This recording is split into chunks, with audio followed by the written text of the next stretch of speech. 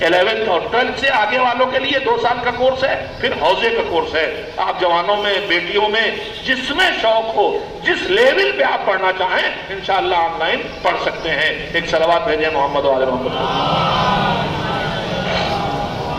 تو شہید مطالعہ کی کتاب ہے داستان رسان، سچوں کی کہانیاں۔ اس میں انہوں نے معصومین کی سیرت، اخلاقیات، واجبات، گناہوں کے نقصانات، پابندی دین کی خوبیاں جو ایک بچے کو سکھایا جانا چاہیے، کہانیوں میں سنایا جانا چاہیے، مائیں خرید کے رکھے ہیں، وہ لکھی ہے۔ اس میں ایک واقعہ لکھا ہے کہ ہمارے چھٹے امام حضرت جعفر صادق علیہ السلام، دیکھیں میں نے کہا تھا نا کہ ہمارا کوئی کام معصومین کے بغیر چلنے والا نہیں، ہمیں ان کے توسل اور ان کی شفاعت کے بغیر نہ دنیا چلنے والی نہ آخرت۔ دنیا میں روزی پانا تو ذریعہ وہ ہے، سیدھے روزی اللہ کے ہاتھ نہیں آتی، وایا آتی ہے۔ سال بھر کا پورا سسٹم وایا آتا ہے، صاحب زمان کے پاس آتا ہے، صلوات اللہ السلام علیہ اجل اللہ فرجہ الشریف۔ سارے فیصلے نافذ ہوتے ہیں، ذریعہ ہیں وہ، بیچ میں ادھر سے ادھر کے آنے کے ذریعہ بھی وہی، ادھر سے ادھر بھی جانا ہے تو ہم جاتے ہیں، ہماری دعا آپ پہنچائیے، ہماری حاجت آپ پہنچائیے، ہماری ضرورت آپ پہنچائیے۔ بیٹا چاہیے آپ کے ذریعے ملے گا، اولاد چاہیے آپ کے ذریعے ملے گی، صحت چاہیے، ذریعہ سیدھے نہیں۔ تو نہ دنیا چلنے والی نہ آخرت۔ دنیا میں توسل کے بغیر کچھ نہیں ہونے والا اور آخرت میں شفاعت کے بغیر کچھ نہیں ہونے والا۔ تو بھیا نہ دنیا ان کے بغیر چلے نہ آخرت ان کے بغیر چلے۔ اتنا تو کرو کہ اگر تم سے بہت خوش نہ ہو تو ناراض تو نہ ہو، جانے لائق تو رہے، ہم جائیں تو وہاں سے آواز نہ آئے کتنا بے غیرت ہے، ہم نے تو سجدے میں سر کٹایا اور تو کبھی نماز نہیں پڑھتا، آ گیا میرے پاس، تو کیا ہوا؟ یہ اور بات ہے کہ دشمن کو بھی کھلاتے تھے، وہ اور بات ہے، مگر ہم سوچے تو ہمارا ایک بچہ کہتے گلاس نہ چھوؤ، گلاس نہ چھوؤ، گلاس نہ چھوؤ، اور مانتا نہیں، ایک مرتبہ ہاتھ مارا، طلاق سے گلاس ٹوٹ گیا، اب ہم سے منہ چھپاتا پھرتا ہے۔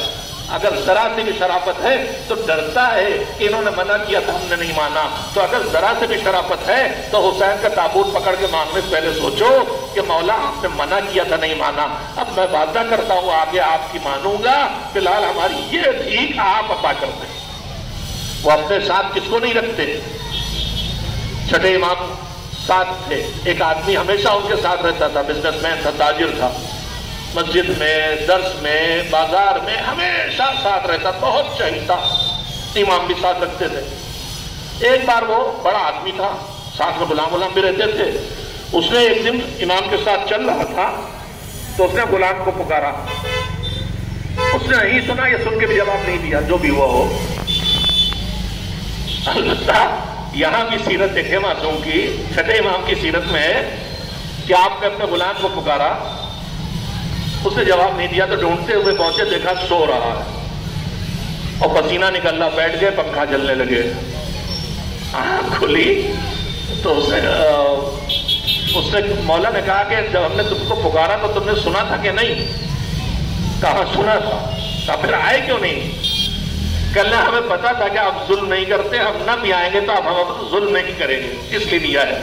تو وہیں ہاتھوں کو تھا، شکر کیا کہ پروردگار تیرا شکر ہے کہ تیرے بندے میرے ظلم سے اپنے کو مطمئن پاتے ہیں۔ یہ ہمیں ہونا چاہیے، یہ ہمیں ہونا چاہیے، معاف کرنے کا جذبہ ہونا چاہیے۔ ہم تو کینے رکھ رکھ کے پالتے ہیں، دشمنیاں 50-50 سال بعد نکالتے ہیں، نہیں، یہ سب ہمارا مذہب ہم سے نہیں کہتا، ہمارے معصومین کی سیرت ہم سے نہیں کہتی۔ ہم بہت بگڑ گئے، بہت دور ان سے چلے گئے، ہمیں پھر ان کی طرف واپس آنا ہے، اور جب تک ان کی طرف واپس نہیں آئیں گے تب تک ان کا فرزند جو پردہ غیب میں ہماری طرف واپس نہیں آئے گا۔ ہمیں ان کی طرف آنے کے لائق بننا، ہمیں ہارون مکی بننا ہے، ہمیں علی بن یقین بننا ہے، تب وہ ہماری طرف آئیں گے۔ انہوں نے یہی تو کہا اسے 313 مل جائیں تو ہم آ جائیں گے۔ چھٹے امام نے تو 313 بھی نہیں کہتے، کہتے ہارون مکی جیسا۔ کون تھا وہ؟ آگ میں کود جاؤ، آنکھیں بند کر کے کود گئے، نہیں پوچھا غلطی کیا ہوئی، کہا ایسے چھتری میرے پاس ہوتے تو میں اپنا حق لے لیتا۔ تو تیرے ہی تو چاہیے علی بن یقین جیسے کروڑوں کی تعداد میں، نہیں، میں بھی نہیں، آپ بھی نہیں ہوتے، ہم 313 کر لیتے۔ سلیمانی جیسا چاہیے، جب تک وہاں 313 نہیں پہنچے گی ہونے والا نہیں۔ اور خالی 313 نہیں چاہیے انہیں، 313 تو اپر گریڈ ہے، اس کے بعد بھی سب چاہیے، جھاڑو دینے والا بھی چاہیے، صفائی کرنے، بھائی پوری حکومت چلے گی، پوری عالمی حکومت چلے گی تو کسی لائق تو بنے، اور وہ لائق بننے کے لیے کیا ہے؟ اوبیڈینٹ ہونا۔ سب سے بڑی چیز ہے کہ آپ ملازم کو پسند کرتے ہیں جو اوبیڈینٹ ہو، مانے چاہے غلطی ہو جائے تو معاف کر دیتے، اور جان بوجھ کے غلطیاں کرتا رہے تو پھر آدمی سے نکال دیتا۔ تو امام کے ساتھ چل رہا، غلام کو پکارا، اس نے جواب نہیں دیا، پھر پکارا، پھر جواب نہیں دیا، تو تیسری بار اس کو غصہ آ گیا، اس نے کہا یبن الفاعلہ، اے بدکار عورت کے بیٹے۔ بھائی امام کے چہرے پہ غصے کے آثار آئے، موڑے کا کیا کہا تو نے؟ اس نے کہا مولا تعویل یہ ہم میں سے نہیں ہے، مسلم نہیں ہے، غیر مسلم ہے، عیسائی یہودی جو رہا ہو۔ تو امام نے کہا اس سے کیا ہوا؟ تو نے اس کے ماں پہ الزام لگایا، جس مذہب سے بھی آیا ہے وہ، جس دھرم سے بھی آیا ہے، جس ریلیجن سے بھی آیا ہے، اس مذہب اور اس دھرم کے اعتبار سے اس کی ماں باپ کی شادی ہوئی، چاہے پھیرے لگے ہوں، چاہے آنکھ کے گرد گھوما ہو، چاہے کچھ کیا ہو، اس قانون سے شادی ہوئی، لہذا وہ حلال زادہ ہے اور اس کی ماں بدکار عورت نہیں ہے۔ ہٹ جا میرے پاس سے، تم اس لائق نہیں، میرے ساتھ رہو۔ اور پھر روایت کہتی کہ کبھی پھر وہ امام کے ساتھ دیکھے نہیں ملا۔ تو اگر ہمیں امام کی خدمت میں حاضری دینا ہے اور اگر امام کو کے انتظار میں بیٹھے ہیں تو ہمیں کم سے کم ان کی اس پسند اور ناپسند کا خیال رکھ کے جینا ہوگا۔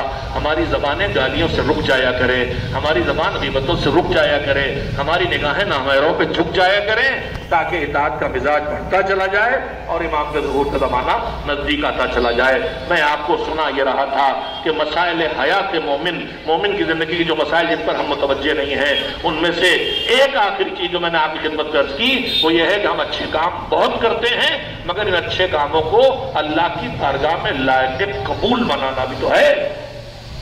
اگر اچھا کام اور اللہ نے کہا ہی نہیں ایسے کرنے کا، ہم نے ہماری رسموں نے ڈیزائن کر لیا، تو آپ کو اچھا کام لاکھ لگے، اللہ سے کچھ ملنے والا نہیں۔ اللہ سے تبھی ملے گا جب اس نے جو بتایا ہے ویسے کرو، اگر اس نے نہیں بتایا ہے تو بتائے ہوئے طریقے کو بدلنے سے بھی بدلہ ملنے والا نہیں۔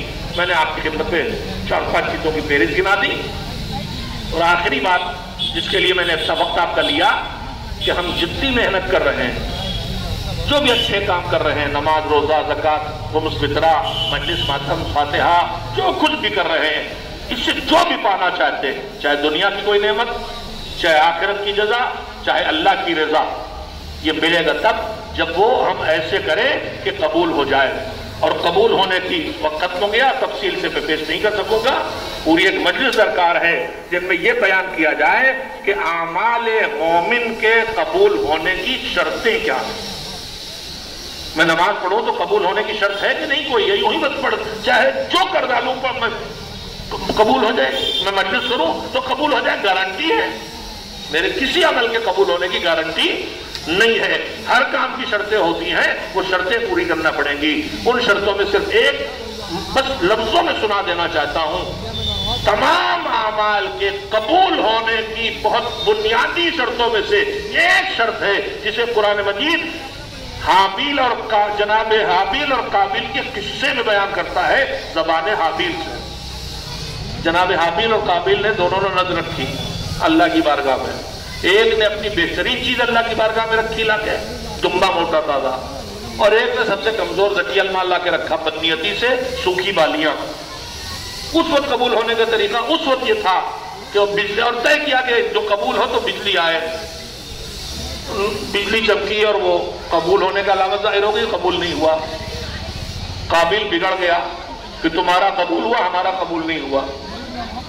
تو اس نے جناب حابیل نے اس کی وجہ بتائی، کیا وجہ ہے کہ تمہارے عمل قبول نہیں ہوئے؟ کہ قابل نے ان کو ماری ڈالا، اور جب قابل نے مارنے کے لیے بات کی تو جناب حابیل نے کہا کہ تم چاہے کتنا ہی ظلم کا ہاتھ میری طرف بڑھاؤ، میں تمہاری طرف ظلم کا ہاتھ بڑھانے والا نہیں ہوں۔ یعنی آدم کے لائق بیٹے کا مزاج یہ ہے کہ اگر کوئی مجھ پہ ظلم کرے تب بھی مجھے ظلم سے بچنا ہے، جوابی ظلم کرنا نہیں ہے۔ آدم کا لائق بیٹا ہوگا تو یہ کرے گا، کہ میں تمہاری طرف بے سبب ظلم کا ہاتھ بڑھانے والا نہیں ہوں۔ لیکن کیوں قبول نہیں ہوا؟ وجہ بتائی۔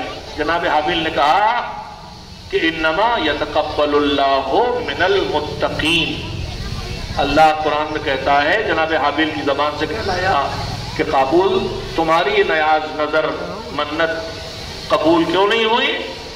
اس لیے کہ اللہ صرف اور صرف ان کے عمل کو قبول کرتا ہے جو متقی۔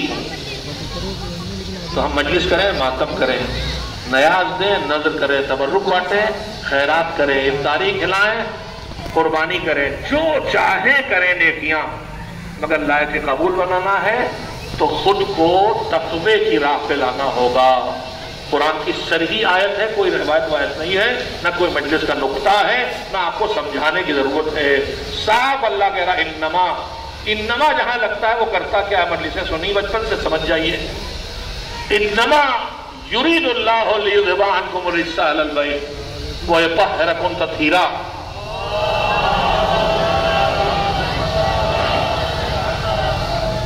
یہاں انما کیا کر رہا؟ بس اللہ کا ارادہ یہ ہے کہ تم سے ہر عیب کو دور کرے، ہر نجاست، ہر کمی کو، اور ہر خوبی، ہر کمال، اچھائی تمہارے اندر لے آئے۔ تو انما کرتا کیا ہے؟ انما کرتا یہ ہے کہ جسے باہر رہنا چاہیے وہ اندر نہ آنے پائے، اور جسے اندر آنا چاہیے وہ باہر نہ جانے پائے۔ انما ولیکم اللہ و رسولہ، بس تمہارا ولی اللہ اور رسول، اور وہ ہیں جو نماز قائم کر کے حالت نماز میں رکوع میں زکات دیتے ہیں۔ یعنی جو ولی ہیں وہ سب اس آیت کے اندر ہیں، اب اس کے علاوہ کوئی ولی نہیں، اور جو ولی ہیں وہ سب اس میں آ گئے، باہر کو ان میں سے کوئی باہر نہیں ہے۔ اب باہر ولی نے ڈھونڈنا، اسی آیت کے دائرے میں ڈھونڈنا۔ تو ویسے انما یتقبل اللہ من المتقین، اللہ بس متقی لوگوں سے عمل کو قبول کرے گا۔ متقی کس کو کہتے ہیں؟ متقی یہ ہے چھٹے امام کی زبان میں کہ اللہ جہاں بلائے وہاں سے غیر حاضر نہ ملو، اور جہاں تمہیں دیکھنا ناپسند کرے وہاں حاضر نہ ملو۔ یعنی بلاتا کہاں ہے؟ کم سے کم واجب چھوٹے نہ اور حرام ہونا۔ عزاداری بہت اجر و ثواب ہے، مگر تب ملے گا جب ہم لائق قبول بنا لے۔ اور عزاداری لائق قبول کب بنے گی؟ ہر عمل لائق قبول کب بنے گا؟ جب ہمارے اندر تقویٰ ہو، یعنی نمازیں قضا نہ ہو، روزے نہ چھوٹیں، اگر حج واجب ہے تو کر لیا جائے۔ اب عزادار یہ امید نہ لگائے کہ نمازیں چھوڑ کے، روزے چھوڑ کے، واجبات چھوڑ کے پھر بھی عزاداری قبول ہونے والی ہے۔ اللہ کہتا ہے انما یتقبل اللہ صرف عزاداری نہیں، ہر نیکی، نماز بھی پڑھ رہا ہوں اور حرام بھی کر رہا ہوں، قبول ہونے والی نہیں۔ روزہ بھی رکھ رہا ہوں اور نماز بھی نہیں پڑھتا، خالی روزہ رکھتا ہوں، قبول ہونے والا نہیں۔ واجب نہ چھوٹے، حرام نہ ہو، یہ ہے تقویٰ۔ جتنا ادھر کی یہ طاقت بڑھاؤ گے ادھر سے قبول ہونے کا چانس اتنا بڑھتا چلا جائے گا۔ جتنا تقویٰ گھٹے گا، جتنے واجب چھوٹیں گے، جتنے حرام ہوں گے، اتنا ہی نیکیوں کے قبول ہونے کا چانس گھٹتا چلا جائے گا۔ لہذا مل جل کی ایک کوشش کریں کہ مہم چلائیں کہ کوئی واجب ہم سے چھوٹنے نہ پائے اور کوئی حرام کام ہم سے نہ ہونے پائے۔ اور یہی مقصد قربانی حسین تھا، جو نکلے تھے، جو کہتے ہوئے نکلے تھے انما خرجت لطلب الاصلاح فی امت جدی، میں اس لیے نکلا ہوں کہ اپنے جد کی امت کا بگاڑ ٹھیک کروں۔ اريد ان امر بالمعروف وانہی عن المنکر، میں نیکیوں کو کرواؤں گا طاقت لگا کے اور برائیوں سے روکوں گا طاقت لگا کے۔ حسینی کو یہی مہم چلانا چاہیے کہ ایام عزا آئے ہیں تو عام دنوں کے مقابلے میں ہماری جماعتیں زیادہ آباد ہو جائیں، ہمارے واجبات زیادہ ادا ہونے لگے، ہم حرام سے زیادہ بچنے لگے، تاکہ 2.5 مہینے کی یہ پریکٹس ہمیں اس کربلا سے نزدیک لے آئے جس کربلا میں ہر قربانی دین خدا کا پیغام ہم تک پہنچانے کے لیے دی گئی تھی۔ مجلس ہے، ایصال ثواب کی ہے، ان کی طرف سے ہے جو رہ گئے، ان کے لیے ہے جو چلے گئے۔ جانے والے کون ہیں؟ سخت تھا منزل، صبح ماں کا جنازہ اٹھے، شام کو باپ کا جنازہ اٹھے، بیٹا بیٹیاں تھے ہیں، مگر میں یہی اتنا ہی کہہ کے تسلی دوں گا کہ بیٹیوں، ماں باپ کسی کا بھی جنازہ اٹھے تو بیٹیاں جنازے کی رونق کہلاتی ہیں، اور جب جنازہ اٹھتا ہے تو جنازے پر بے چین ہو کے روتی، اس لیے قبرستان نہیں پہنچتی۔ تمہارے لیے واقعا بہت سخت ہے کہ ماں کا جنازہ صبح اٹھا، شام کا جنازہ، باپ کا جنازہ شام کو اٹھا۔ بیٹیوں تمہارے لیے بھی سخت ہے، بیٹا بچہ ہے اس کے لیے بھی سخت ہے، بڑا بھائی ہے ان کے لیے بھی سخت ہے، عزیزوں کے لیے سخت ہے، مگر ایک ہی بات کہنا چاہتا ہوں، جنازہ اٹھا تو کندھا جس نے چاہا دیا، کندھا دیا تو جس کا جیسے جی چاہا رویا۔ مگر ایک ماں کا جنازہ مدینے میں اٹھا تھا، ایک باپ کا جنازہ کوفے میں اٹھا تھا، ماں کا جنازہ اٹھا مدینے میں، تو ماں کہہ گئی کہ دشمنوں کو خبر نہ ہو، لہذا رات کے سناٹے میں جب رضا کی جنازہ اٹھایا گیا تو زینب و ام کلثوم، حسن و حسین چھوٹے چھوٹے ہیں مگر چیخ کے اپنی ماں پہ رو بھی نہیں سکتے، سسکیوں کے درمیان یہ جنازہ اٹھ گیا۔ اور جب باپ کا جنازہ اٹھا، یہ سب جوان ہو چکے ہیں، دل کھول کے رونا چاہتے ہیں، مگر یہاں بھی علی کا جنازہ رات کے سناٹے میں چند چاہنے والے کاندھا دے کے پہنچائے، ماتم بھی نہ کر سکے۔ اب میں پھر کہوں گا کم سے کم یہاں جنازہ تو اٹھ گیا، مگر کربلا کے میدان میں ایک لاش پڑی ہے کچلی ہوئی، اور جوان بیٹا موجود ہے، جنازہ اٹھانا تو دور کی بات، ایک مٹھی خاک نہیں ڈال سکتا۔ ہاں 11 محرم کو جب حسین کے اہل حرم بیٹھے تھے تپتی ریت پر اور یزید کی نجس لاشیں یزیدی لشکر کی ضبط کی جا رہی ہیں، بکھری لاشیں پڑی ہیں، وہ بکھری لاشیں جن میں حسین کی وہ لاش ہے کہ جسے شام غریبہ کی دھندلی روشنی میں گھوڑوں سے پامال کیا جا چکا ہے۔ تمہارے باپ کا جنازہ احترام سے اٹھا، اگر ڈاکٹروں نے تمہارے باپ کے لیے انجیکشن بھی لگائے تو کم سے کم نصیحت ہونے کی کوشش کی، مگر عصر عاشور کا ہنگام تھا، خیمے جل چکے، سرے سے چادریں چھن گئی، بیویوں اور یتیموں کو سمیٹ کے زینب بیٹھی کہ فضا آئی، ارے شہزادی دل سنبھالو، بڑی بری خبر لائی ہوں۔ کب کیا ہوا؟ کب بہت بری خبر ہے، دل سنبھالو تو بتاؤں، کہ دل میں تاب نہیں، بتاتے اب کیا رہ گیا؟ بھیا مارا گیا، خیمے جل گئے، سروں سے چادریں چھن گئی، ننگے سر ماتا کے نرغے میں آ گئے، اب کون سی مصیبت جی؟ کہ نہیں بہت بری خبر، کب آپ جلدی سے بتا دے، کہ میں نے ابھی دیکھا یزید کے لشکر میں بڑی بڑی سموں والے گھوڑوں کی ٹاپوں پر ارے نال بندی کی جا رہی ہے۔ تھوڑی دیر گزری تھی، حسین کی لاش، ایک طرف بیٹا، ایک طرف بیٹی، ایک طرف بہنیں، لاش کچل رہی ہے، گھوڑے ادھر سے ادھر دوڑ رہے ہیں، پسلیاں چنکنے کی آوازیں آ رہی ہیں، ارے مجھے کچل دو، میرے بابا کو نہ کچلو، مجھے کچل دو، میرے بھیا کو نہ کچلو۔ وہی پامال لاش 11 محرم کو کربلا میں پڑی، لشکر ان کے نے ادھر سے گزارا، بیویوں نے خود کو گھوڑوں اور اونٹوں سے گرایا، مائیں اپنے بیٹوں کے سرانے، بہن اپنے بھائی کے سرانے، زینب نے بچوں کی فکر نہ کی، فاطمہ بھیا کے لاشیں کو دیکھا، زمین سے گرایا، نانا رسول اللہ آپ پہ بنا کر سماوات درود و سلام پڑھے، اور آپ کے بچے کی لال بے گل و کفن، آپ کی بیٹیوں کے سر سے چادر چھینی، سروں پہ خاک۔ بھیا کا مرثیہ پڑھتے پڑھتے ایک بار یاد آیا، بھیا نے کہا تھا بہن امانتوں کا خیال رکھنا، تو جلدی سے پڑی بے قسمتی